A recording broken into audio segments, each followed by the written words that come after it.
আসসালামু আলাইকুম। সংবাদে আপনাদের সবাইকে স্বাগত জানাচ্ছি। আমি ফিরোজ তোহা। শুরুতেই সংবাদ শিরোনাম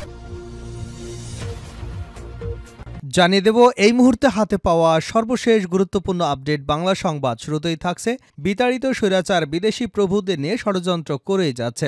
বিএনপির ভারপ্রাপ্ত চেয়ারম্যান তারেক রহমান বলেছেন, নির্বাচন নিয়ে যত দেরি হবে দেশ নিয়ে ষড়যন্ত্র তত বৃদ্ধি পাবে।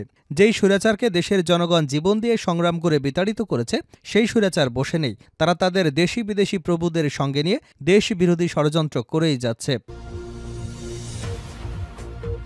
এবারে জানাবো জ্বালানি খাতে ৩ মাসে ৩৭০ কোটি টাকা সাশ্রয়, বললেন জ্বালানি উপদেষ্টা। গেল ৩ মাসে জ্বালানি খাতে সরকারি ক্রয়ে ৩৭০ কোটি টাকা সাশ্রয় হয়েছে বলে জানিয়েছেন বিদ্যুৎ, জ্বালানি ও খনিজ সম্পদ উপদেষ্টা মোহাম্মদ ফাউজুল কবির খান। জানাবো অন্তর্বর্তী সরকারকে সঠিক ইতিহাস নির্ধারণের আহ্বান মঈন খানের। বিএনপির স্থায়ী কমিটির সদস্য ড আব্দুল মঈন খান অন্তর্বর্তীকালীন সরকারকে ২রা মার্চ জাতীয় পতাকা দিবস হিসেবে স্বীকৃতি দেওয়ার আহ্বান জানিয়েছেন। তিনি বলেন, অতীতের সরকার যদি সঠিক ইতিহাস নির্ধারণ না করে থাকে তাহলে আপনারা সঠিক ইতিহাস নির্ধারণ করুন। তারই ধারাবাহিকতায় যথাযথ মর্যাদা স্বীকৃতি দিয়ে ২রা মার্চ জাতীয় পতাকা দিবস পালন করুন। এতে শুধু আসমা আব্দুর রব নয়, দেশের প্রতিটি মানুষ গৌরবান্বিত হবেন। জানিয়ে দেব দেশে সরকার পরিবর্তন ছাড়া আর কিছুই বদলায়নি। ফ্যাসিবাদ মুক্ত হলেও দেশ এখনও গণতন্ত্র মুক্ত হয়নি বলে মন্তব্য করেছেন বিএনপির স্থায়ী কমিটির সদস্য বাবু গয়েশ্বরচন্দ্র রায়। বিকেলে লালমনিরহাটের বড়বাড়ি শহীদ আবুল কাশেম মহাবিদ্যালয় মাঠে ফুটবল টুর্নামেন্ট অনুষ্ঠানে তিনি এ মন্তব্য করেছেন। এদিকে বিএনপি নির্বাচন চায় দেশকে রক্ষার জন্য মির্জা ফখরুল। বিএনপির মহাসচিব মির্জা ফখরুল ইসলাম আলমগীর বলেন, বিএনপি নির্বাচন চায় দেশকে রক্ষা, গণতন্ত্র এবং মানুষের ভোটাধিকার প্রয়োগের জন্য। শনিবার চুয়াডাঙ্গা জেলা বিএনপির কাউন্সিল সম্মেলনে উদ্বোধনী বক্তব্যে একথা বলেন তিনি। এবং সর্বশেষ জানাবো আন্তর্জাতিক সংবাদ। আলহামদুলিল্লাহ, নেতানিয়াহুকে গ্রেপ্তারের ঘোষণা যুক্তরাজ্যের। মানবতা বিরোধী ও যুদ্ধ অপরাধের অভিযোগে অভিযুক্ত ইসরায়েলি প্রধানমন্ত্রী বেনইয়ামিন নেতানিয়াহুকে গ্রেপ্তারের ঘোষণা দিয়েছে ব্রিটিশ সরকার। ইসরায়েলের প্রধানমন্ত্রী এবং তার সাবেক প্রতিরক্ষামন্ত্রী ইয়োব গ্যালন্টের বিরুদ্ধে আন্তর্জাতিক অপরাধ আদালত গ্রেপ্তারি পরোয়ানা জারির পর যুক্তরাজ্যের পক্ষ থেকে শুক্রবার এমন ঘোষণা দিয়েছে। এতক্ষণ শিরোনাম শুনছিলেন, এবার বিস্তারিত। প্রিয় দর্শক, আপনি যদি এই চ্যানেলে নতুন হয়ে থাকেন, ভিডিওটি দেখতে দেখতে চ্যানেলটি সাবস্ক্রাইব করে আমাদের সঙ্গে থাকুন। আর এই ভিডিও সম্পর্কে আপনি আপনার মূল্যবান মতামতটি কমেন্ট বক্সে জানিয়ে দিন।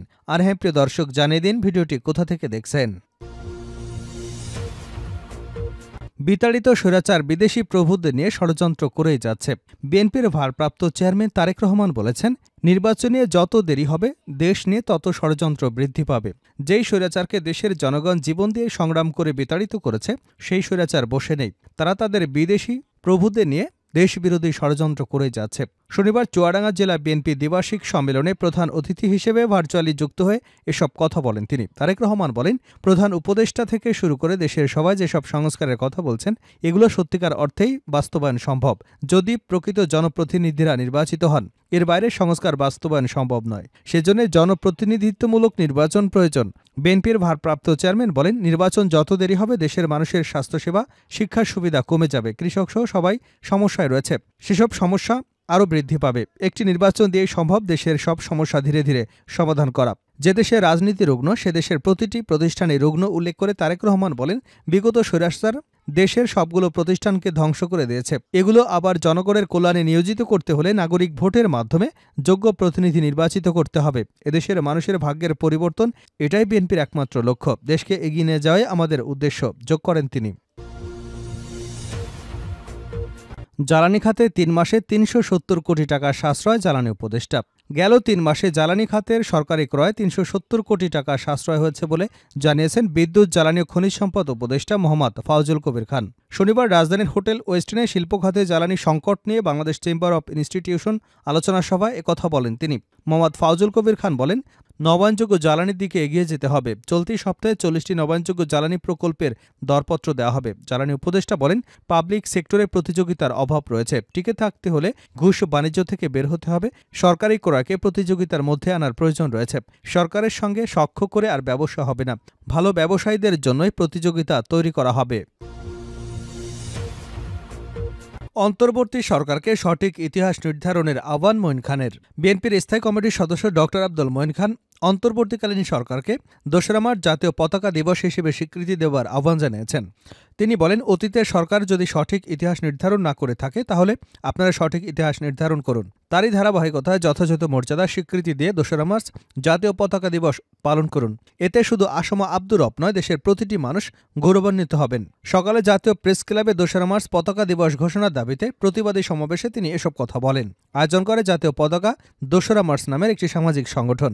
মঈন খান বলেন, অবাক লাগছে, স্বাধীনতার ৫৩ বছর পর আমাদের কেন জাতীয় পতাকা দিবসের ঘোষণার দাবি জানাতে আলোচনা করতে হবে।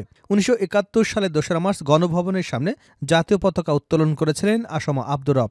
ওই দিন পূর্ব পাকিস্তানের গণতন্ত্রকামী মানুষের প্রতিবাদের মুখে তৎকালীন সংসদ অধিবেশন বাতিল হয়েছিল। সেদিনের পতাকা শুধু লাল সবুজের পতাকা ছিল না, কেন্দ্র ছিল সোনালী বাংলাদেশের। তখনই কিন্তু স্বাধীনতার ঘোষণা হয়নি। ইতিহাস বিশ্লেষণ করলে দেখা যায়, স্বাধীনতার ঘোষণার আগেই স্বাধীন দেশের পতাকা উত্তোলন হয়েছিল। এটা একটা ইউনিক। সেদিন হাজার হাজার ছাত্র জনতা রাজপথে নেমেছিল। গত ৫ই আগস্টে ছাত্র জনতার আন্দোলনের চেয়েও আলাদা ছিল না। সেদিন আসম আব্দুর রবের সঙ্গে ছিলেন শাহজাহান সিরাজ, নুরে আলম সিদ্দিকী, আব্দুস কুদ্দুস পাটোয়ারি। স্বাধীনতার ইতিহাসে তাদের আমরা কতটুকু সম্মান জানাতে পেরেছি। বিএনপির এই সিনিয়র নেতা বলেন, ১৯৪৮ সালে ছাত্ররা রাষ্ট্রভাষা বাংলা চাই উচ্চারণের মধ্য দিয়ে স্বাধীনতার বীজ বপন করেছিল। ১৯৫২ সালে ভাষা আন্দোলন দেখেছি। ১৯৬২ সালে শিক্ষানীতির বিরুদ্ধে আন্দোলন দেখেছি। সেদিন হামিদুর রহমান শিক্ষানীতির বিরুদ্ধে ঢাকার রাজপথে হাজার হাজার ছাত্র আন্দোলন করেছিল। সেদিন ছাত্ররা বলেছিল, এই শিক্ষানীতি ছিল ধনী শ্রেণীর জন্য, পূর্ব পাকিস্তানের জন্য নয়। এরপর ৬৯ এবং ৭১ সালে ছাত্র বিদ্রোহের ইতিহাস। লাখ লাখ মানুষের বুকে রক্তের উপর দিয়ে বাংলাদেশ স্বাধীন হয়েছে। সেই সময় বাংলাদেশের মানুষ একটাই কথা বলেছিল, আমরা গণতন্ত্র চাই। মঈন খান আরও বলেন, ধারাবাহিকতায় বিগত ১৫ বছর ধরে ফ্যাসিস্ট সরকারের বিরুদ্ধে আন্দোলন করেছে জনগণ। গত ৫ই আগস্ট ছাত্র জনতার আন্দোলনের মধ্য দিয়ে স্বৈরাচার শেখ হাসিনা পালিয়ে যেতে বাধ্য হয়েছে। এসব ইতিহাস একই সূত্রে গাঁথা। বাংলাদেশের ইতিহাসে ছাত্ররা যে ভূমিকা পালন করেছে তা অবিস্মরণীয়। এটা বিশ্ব ইতিহাসের অংশ হিসেবে থাকবে বলে আমি বিশ্বাস করি। আজকে নতুন করে লাল সবুজের পতাকা থেকে তরুণ ছাত্রদের শিক্ষা নেবার আহ্বান জানান তিনি। দেশে সরকার পরিবর্তন ছাড়া আর কিছু বদলায়নি গয়েশ্বর। ফ্যাসিবাদ মুক্ত হলে দেশে এখনও গণতন্ত্র মুক্ত হয়নি বলে মন্তব্য করেছেন বিএনপির স্থায়ী কমিটির সদস্য গয়েশ্বর চন্দ্র রায়। শনিবার বিকেলে লালমনিরহাটে বড়বাড়ি শহীদ আবুল কাশেম মহাবিদ্যালয় মাঠে ফুটবল টুর্নামেন্ট অনুষ্ঠানে তিনি এই মন্তব্য করেছেন। গয়েশ্বর চন্দ্র রায় বলেন, ছাত্র জনতার বিপ্লবে শুধু সরকার পরিবর্তন ছাড়া অন্য কিছুই বদলায়নি। দীর্ঘ ১৬ বছরের দুঃশাসন থেকে দেশকে রক্ষা পেলেও সংকট এখনও কাটেনি। তিনি বলেন, যদি আমরা সেই পরিবর্তনকে মনে ধারণ করে পরিচ্ছন্ন রাজনীতি উপহার দিতে পারি, তাহলে তারেক রহমানের নেতৃত্বে যে বাংলাদেশ চেয়েছি সেই বাংলাদেশ তৈরি সম্ভব। শহীদ জিয়াউর রহমান, খালেদা জিয়া ও তারেক রহমানের স্বপ্ন বাস্তবায়নে নতুন বাংলাদেশ তৈরিতে সবাইকে এগিয়ে আসতে হবে। গয়েশ্বর চন্দ্র আরও বলেন, বিগত দিনে আমরা রাজপথে রক্ত দিয়েছি, জেলে গিয়েছি, অনেক নেতাকর্মী হারিয়েছে, কিন্তু একটা জায়গায় ভালো কাজ করেছি। বিএনপি নেতাকর্মীরা জ্বলে পড়ে খাঁটি সোনায় পরিণত হয়েছে। শেষ করছে আন্তর্জাতিক সংবাদ দিয়ে। নেতানিয়াহুকে গ্রেপ্তারের ঘোষণা যুক্তরাজ্যের। মানবতা বিরোধী এবং যুদ্ধ অপরাধের অভিযোগে অভিযুক্ত ইসরায়েলি প্রধানমন্ত্রী বেন ইয়ামিন নেতানিয়াহুকে গ্রেপ্তারের ঘোষণা দিয়েছে ব্রিটিশ সরকার।